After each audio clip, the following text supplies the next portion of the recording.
নমস্কার বন্ধুরা, আমরা হলাম বাঙালি। আমরা বড় বড় আলু দিয়ে লাল লাল মাংসের ঝোল খেতে না বেশি পছন্দ করি। আজকে হবে লাল লাল করে খাসির মাংসের ঝোল, তাও বড় বড় আলু দিয়ে। আলু ভেজে এখানে তুলে নেওয়া হয়েছে। আর আজকের মাংসটা হবে পুরোপুরি সর্ষের তেল দিয়ে।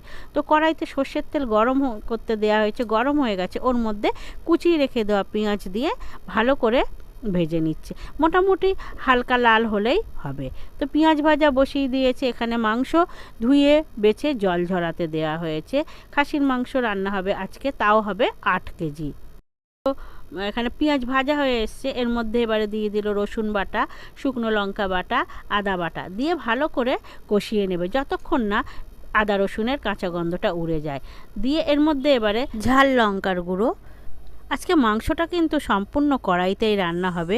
আর কড়াইতে কিভাবে খাসির মাংস গলানো সম্ভব হয় সেটাই আপনাদেরকে আমি দেখাবো। কোনো কুকারে আজকে মাংসটা রান্না হবে না, পুরোপুরি কড়াইতেই। এর মধ্যে দিয়ে দেওয়া হলো হলুদ, দিয়ে দিল মাংস। অল্প অল্প করে মাংস দিচ্ছে, যেহেতু একসঙ্গে দিলে না মশলাটা ছিটকে আসবে, ওই জন্যই অল্প অল্প করে দিচ্ছে আর ভালো করে নাড়িয়ে নিচ্ছে। যেহেতু এখানে 8 কেজি মাংস রান্না করতে কিন্তু অনেকটাই সময় লাগবে মাংসটা রান্না করতে হয়, ওই জন্য অল্প অল্প করে মাংস দিচ্ছে আর ভালো করে নাড়িয়ে নিচ্ছে।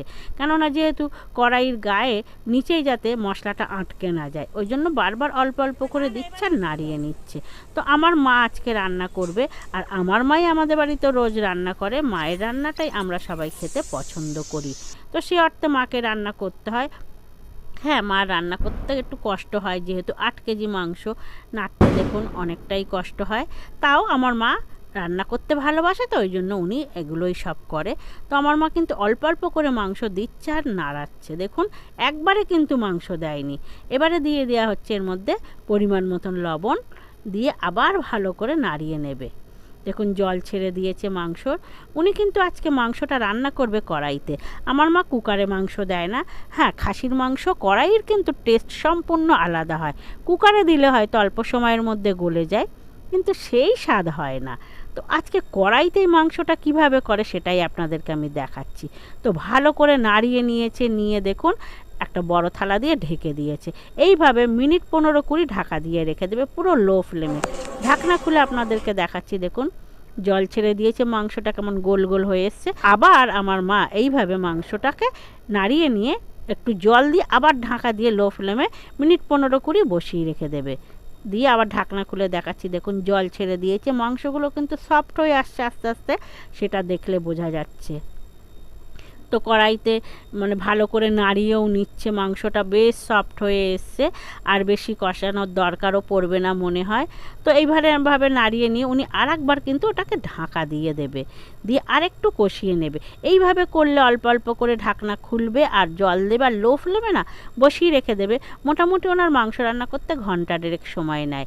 দেখুন ঢাকনা খুলেছি, আবার মাংস মোটামুটি 80% গলে এসছে। এই সময় ভেজে রেখে দেওয়া আলুটা দিয়ে আবার ভালো করে নাড়িয়ে নিচ্ছে, নিয়ে এর মধ্যে জল দিয়ে দেবে। তো এইভাবে আপনারাও বাড়িতে মাংস করে খেয়ে দেখবেন, টেস্ট অপূর্ব হয়, অপূর্ব টেস্ট হয়।